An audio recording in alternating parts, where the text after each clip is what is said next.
Minnesota Fighting Vikings have a blessed day off from training camp today on Saturday, so thought we'd take a moment and just review everything that's gone on, as well as the Vikings have a full week of padded practices under their belt. And, I mean, frankly, as weird as it is, as limited as access is, as there is no preseason games, as there's not as much to go off, and all this, well, how's Kirky look?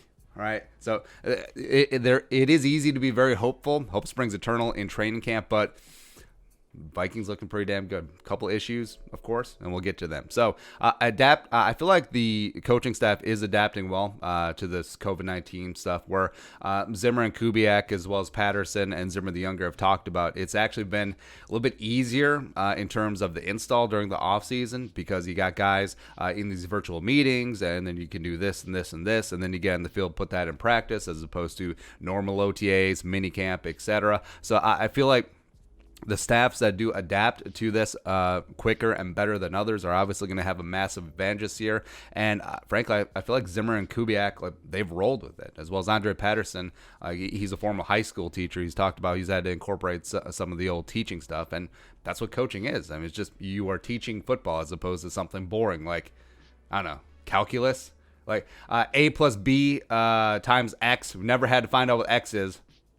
Whatever. Speaking of COVID, so some very positive news there. And the Vikings led the league in having 9 players on the COVID reserve list, but now it's been 0. It's been 0 for a week plus, knock on wood. And just like coaching staffs that adjust to this weird offseason, teams that take this seriously, take precautions, both for the staff, both the players being responsible, and coaches as well, as opposed like Titans first rounder Isaiah Wilson sneaking out to a college party, and also considering jumping out a second-story window just so people wouldn't say that he's been exposed to the Rona.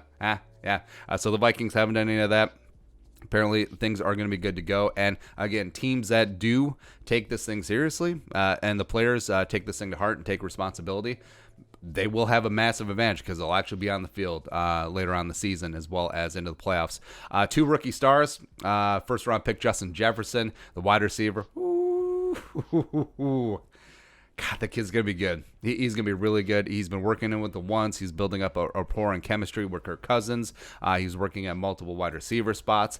And he just has this innate talent. Getting open, great hands, huge catch radius. I think that he and Kirk Cousins are going to have a really nice rapport. Also, old BC Johnson's having a phenomenal camp as well, earning rave reviews from the cornerbacks that have to cover him, frankly. So it is good that this whole Jefferson versus BC thing is just going to result in the Vikings having 2 really good young wide receivers to go along with Adam Thielen. And, I mean, like I said, down the line after Thielen retires, if the starters are BC Johnson, Justin Jefferson, the 1s and 2s for the Vikings, sure. Also, third-round pick Cameron Tiny Dantzler has been easily the early star of camp. Working in the ones, been a de facto starter. I think he's the odds-on favorite to be a starting cornerback for the Vikings, especially in base defense. Week 1 against the Greasy, Grimey Green Bay Packers. He's got length, he's got the cockiness, and he's just a very skilled in press man, where him and Adam Thielen, him and Justin Jefferson, him and BC Johnson have been having some really nice battles, as well as Dantzler's been showing up ones versus ones when they go 11-on-11, a couple nice picks off of Kirk Cousins. Jeff Gladney, first-round pick cornerback. Now, I still have really high hopes for him. They're working him in slowly because of the meniscus. They're starting to get him some snaps with the 2s, a couple with the 1s. Working a lot in the slot, and I think that it's smart to take it easy with him. I think that the Vikings starting cornerbacks are going to be Mike Hughes, Cameron Tiny Dantzler, as well as Holton Hill coming in, working on the outside. Hughes kicking inside in nickel. But, I mean, it's great. You have Gladney in the chamber. Also, Neville Clark, the UDFA from UCF, has been looking great, primarily working with 3s, a little bit with the 2s. Speaking of rookies, so Ezra Cleveland, the much ballyhooed future left tackle of the Vikings, second-round pick out of Boise State. Now, he's been getting adjusted, switching to left guard. I think it is a work in progress. Just reading between the lines of his press conference on Friday, you could tell that he's not exactly thrilled about it. And I see both sides of it, because if Clark is the future left tackle, but you want to get him on the field as soon as possible, potentially this season, then left guard is the way to go, since they are committed to Riley Reef at left tackle.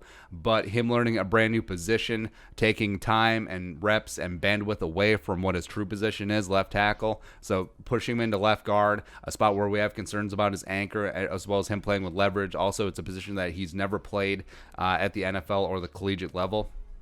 But other than that, it's a great move. But yeah, it does make sense, because as of right now, I feel like Dakota Dozier has the advantage over Avante Collins at left guard spot. So maybe it's a spot where Cleveland rises up if both of them are ineffective during the season. Ezra Cleveland makes a starting lineup. I get it, but I don't agree with it. Also, Pat Elflein, him switching to right guard looked pretty damn good so far. Right guard is his natural position. It's the one that he was an All-American at Ohio State in 2015. So, the fact that if Elflein works out at right guard, the fact that they had Elflein at left guard and Klein at right guard, even though Klein had played great left guard for the Patriots and Kent State, why last year? Brian O'Neill is a jacked monster, by the way. He put on all the good weight, like he just like all of us in COVID. Like he put on all the weight, except his was good weight. Just an absolute beast at that right tackle spot without sacrificing mobility. Running back Dalvin's been getting some limited work. Now, initially it was said, the Vikings holding him out because of contract reasons, but contract talks broke off. But still, they're just giving him a couple of one stabs here and there. But he's looked damn good with them. But yeah, I think he's just getting the Adrian treatment. It's like, we know what you can do. You'll be fine. Alexander Massillon working quite a bit with the ones. Also, Mike Boone working in there as well. Mike Boone is freaking jacked, by the way. Just looking really good. Cousins been dropping dimes all over the place, and when he's not been getting picked off by Hughes, Dantzler, and Holton Hill. And it's what you expect. I mean, the Vikings offense so far, a lot of basic stuff, a lot of vanilla stuff, a lot of play action, a lot of moving the pocket, a lot of bootlegs. So, I mean, Cousins in similar scheme to last season, where I think 2019 was easily the best year of his career. This could really step up and develop. Plus, I mean, yes, you are down Diggs, but you had Olabisi Johnson year 2. You had Irv Smith year 2, as well as Justin frickin' Jerome Jefferson. Let's go. Danielle Hunter has missed the last 6 practices. Zimmer says it's a tweak. I think this is just precautionary. Jalen Holmes, they've moved him to left defensive end. He's been working with the ones in his place. Looked pretty damn solid. I think he's pretty easily the third edge rusher right now behind Danielle Afadio Denima. I was going to say Stefan for some reason. As well as, and then Jalen Holmes. And I think the fourth guy right now, I'd probably say Cheeseburger, Eddie Yarborough, or Anthony Zettel.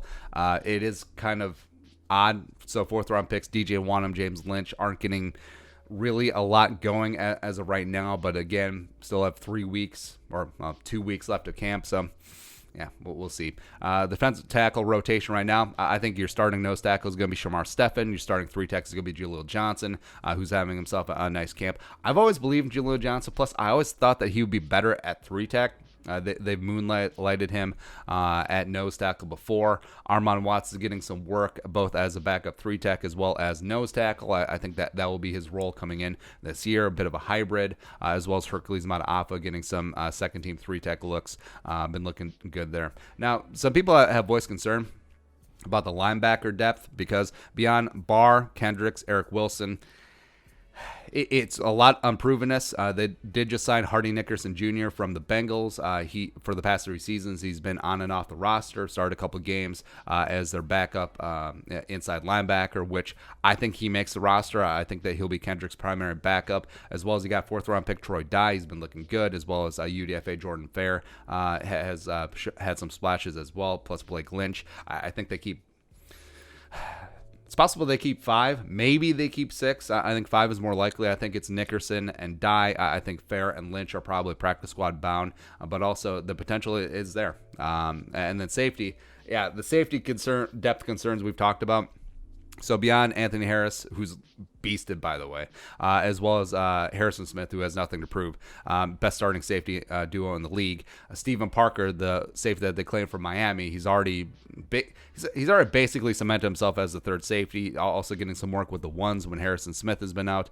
Plus, they're working out Georgia Loca. They worked out Jadea Dye last week. So I think that they're really not sold on 6th-round pick Josh Patelis, as well as 7th-round pick Brian Cole II, as well as UDFA Miles Dorn. So I think that maybe tough for all three of them to make the roster, or any of the three to make the roster, given just reading the tea leaves at this point.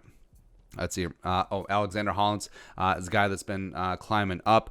So Chad Beebe, Kubiak's been really talking up Chad Beebe as a potential wide receiver 4 on the team. Because let's be honest, Justin Jefferson is going to be wide receiver 2-3. Beast is going to be 2-3. So it's going to be up in the air. Tajay Sharp's been pretty disappointing so far. I don't know if he makes the roster, but Alexander Hollins, a second-year UDFA from Eastern Illinois, has put up some really great highlight reel plays, some pretty amazing catches. So I think that he could be in that wide receiver 4 or 5 mix.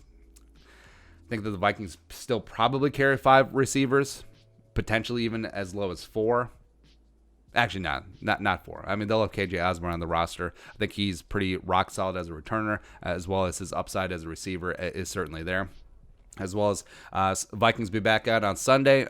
Sunday's practice will feature a final 10 minutes of the fourth quarter, so a quasi-live scrimmage going on in situational football, which is great. Hopefully Zimmer will learn to work the clock. And then next Friday, historic U.S. Bank Stadium, they're going to have a scrimmage. It's going to be a full half of football, just getting some of the young guys acclimated to practicing and operating at U.S. Bank Stadium, because, of course, there is no preseason games this year, so that's going to be big. But that's it. That is squeezing our mind grapes. That is the Vikings training camp notebook review, everything that's been going on so far. So what are your thoughts? Let us know in the comment section below. Subscribe for daily Vikings takes. Want to support that work? Pull some of the Venmo. But until next time, Skull, production value.